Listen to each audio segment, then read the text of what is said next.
the Chief of Policy and Plans,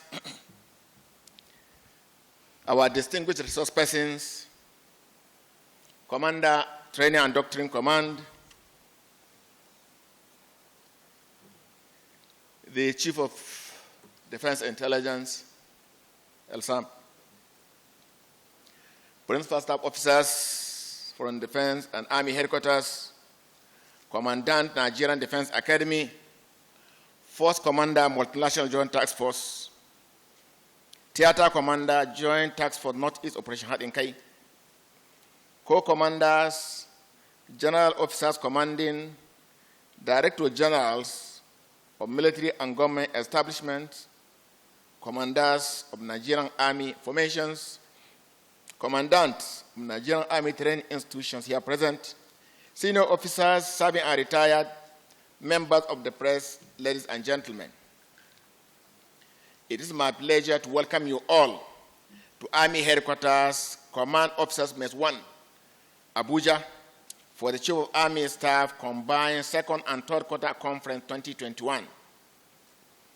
As my maiden conference since assuming command at the Chief of Army Staff on 27 May 2021, this event offers an ample opportunity for us to brainstorm and interact on the state of affairs of the Nigerian Army and review our activities for the second and third quarter 2021 that are crucial to the stability of our dear country. This is with a view to coming up with new strategies for winning the war against terror and other violent crimes being perpetrated across the country. As you are aware, I took over command of the Nigerian Army at a very critical period when the nation is facing daunting security challenges characteristic of a volatile, uncertain, complex, and ambiguous environment. This was rightly highlighted by the Commander-in-Chief, President Muhammadu Buhari, GCFR, during my first meeting with him. During the meeting, the President reiterated his orders to the armed forces to decisively deal with all security challenges facing the country. Thus, as an army, we must strive to ensure we conduct ourselves professionally and respond adequately to threats against our nation in accordance with the Constitution.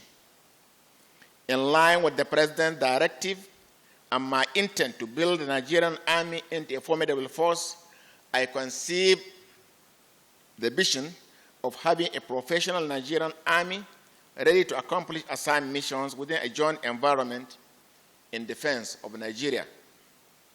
Accordingly, it is my belief that my vision would drive my command philosophy, which include professionalism, readiness, administration, and cooperation at the cardinal pillars. Professionalism is all-encompassing, and it entails returning to the tenets of basic soldiering, adhering strictly to customs, traditions, and ethics of our army, as well as upholding regimentation and emplacing transparent sanctions and reward systems. It also involves the need for discipline and good leadership in our operations. Discipline in itself entails doing the right thing at the right time and place, with or without supervision or prompting, and in tandem with our ethic, custom, and traditions, major or minor as they are, including our dress, salutation, and haircut, among others. Readiness on its own entails improved training, optimal resourcing, innovation, and being proactive. I shall ensure that adequate platforms and equipment are procured both locally and from overseas to engender effective performance of our roles as we improve our maintenance systems to ensure operational success and longevity of our equipment. Administration on its part entails engendering the right attitude and frame of mind that are essential for operational effectiveness.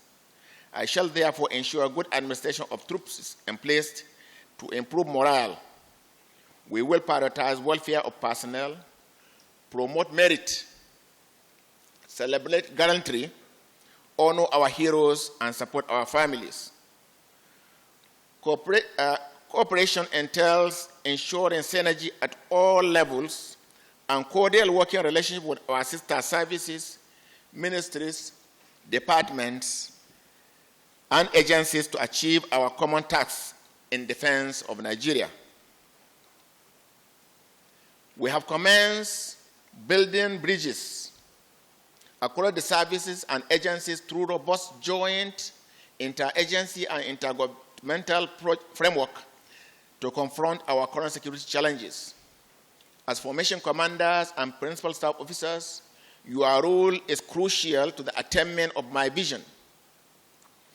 And as officers and commanders under whose charge are placed men, material, and other resources, you are the key drivers of these highlighted pillars. You must therefore note that even if we have all the required tools and equipment, we might not achieve much without you providing effective leadership, good attitude, and acting professionally in all our conduct, in all our operations, and in all our activities.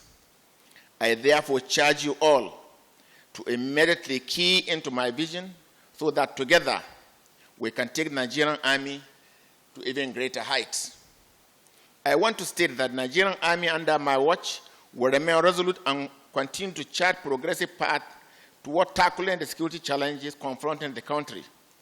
Hence, I have directed that serious attention be given to sustaining and improving the tempo in all ongoing Nigerian Army operations across the country. I have also directed for the conduct of special operations, especially in North Central and Northwest region, to address deteriorating security infractions in the regions. Commanders must therefore glean from my command philosophy to ensure that operational and administrative proficiencies of Nigerian Army units and formations are sustained and improved upon. Commanders must seize initiative. Commanders must have initiative. Commanders must take initiative. They must take decisive action to defeat the threats in their respective areas of responsibility. I will not take or accept excuses.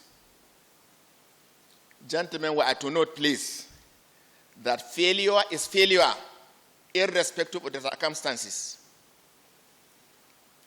I am aware of logistic constraints affecting operations across the country, and I am glad to inform you that efforts are in progress to provide us with combat enablers that would enhance and boost our operations. Concerted efforts are being made to eliminate the threat of improvised explosive devices, which has been a major impediment to troops and our operations in Operation Haɗin Kai. I want to assure you that I am determined to rebuild the fighting skills, capacity, confidence, and morale of our troops across the various theaters of operation. Training must also be given due attention that it deserves.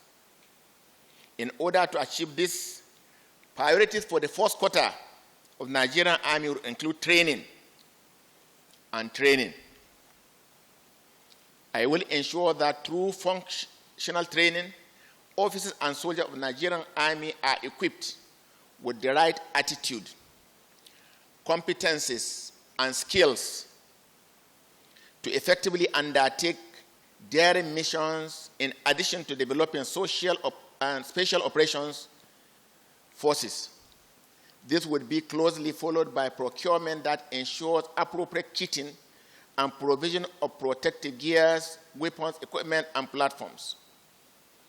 Let me, however, remind you all that while no effort will be spared in achieving these goals, it is command responsibility to ensure the sustenance and maintenance of all equipment. We must therefore strive to improve our maintenance culture to prolong the lifespan of our platforms and equipment. I have serious concerns and therefore very committed to restoring, developing, and improving the competence, skills, and competency of individual soldier progressively in his career up to senior non-commissioned officer and warrant officer level. Therefore, I hereby charge Training and Doctrine Command, along with the Department of Training, Course, and Nigerian Army schools to develop additional training, leadership training modules, courses, and curriculum to enhance the career of individual soldier. The aim is to develop the individual soldier's competencies to enable him conduct his activities more effectively, to adhere his command and leadership role as non-commissioned officer, senior non-commissioned officer, and warrant officer. We need similar additional leadership development modules and courses for our young officers to enable them grow as competent, effective leaders and commanders. We can explore officers and soldiers training leadership modules from other countries, even though we should be alert to domesticate them to best suit our needs and our environment. Sound administration of our troops is essential to their operational effectiveness and higher morale. Hence, troops' welfare and that of their families will also be given paramount attention. Welfare is not only limited to monetary incentives or promotion, but it also includes effective and realistic training, which will save the lives, the troops' lives, and avert injuries. Welfare includes genuine concern for the troops' well-being, care and maintenance of their facilities and amenities, even their challenges and hardship, sharing in their pains and joys, interacting with them humanely and with respect in accordance with the service provisions. Welfare as part of effective training would include guiding and mentoring of subordinates, appreciating their strengths and weaknesses, and being firm and fair to them in all circumstances. At this juncture, let me appreciate all officers and soldiers of the Nigerian Army for their unrelenting sacrifices and efforts in ensuring that the Nigerian Army fulfills its constitutional responsibilities. I will continue to demand that you redouble your efforts so that we can decisively deal with our adversaries or any group or persons that threaten the peace and stability of our great nation. In so doing, we will achieve our end state of ensuring a peaceful and stable Nigeria. I will also be using this conference to give very clear directives of what I expect from you all. This will be after or at the end of the conference. So at this point, it is with higher sense of responsibility and respect that I wish to express the Nigerian Army's gratitude once again to the President, Commander-in-Chief of the Armed Forces of the Federal Republic of Nigeria, His Excellency President Muhammadu Buhari, GCFR, for his strategic guidance and unrelenting support to the Nigerian Army. On behalf of officers and soldiers of the Nigerian Army, I once more pledge our total commitment to the defense of the Constitution of the Federal Republic of Nigeria. It is on this note that I once again welcome all participants, especially our esteemed guests and resource persons, and retired colleagues whom we have specially invited to glean from their wealth of experience. On this note, it's my honor and privilege to declare the Chief of Army Staff, combined second and third quarter conference 2021 open. Thank you and God bless.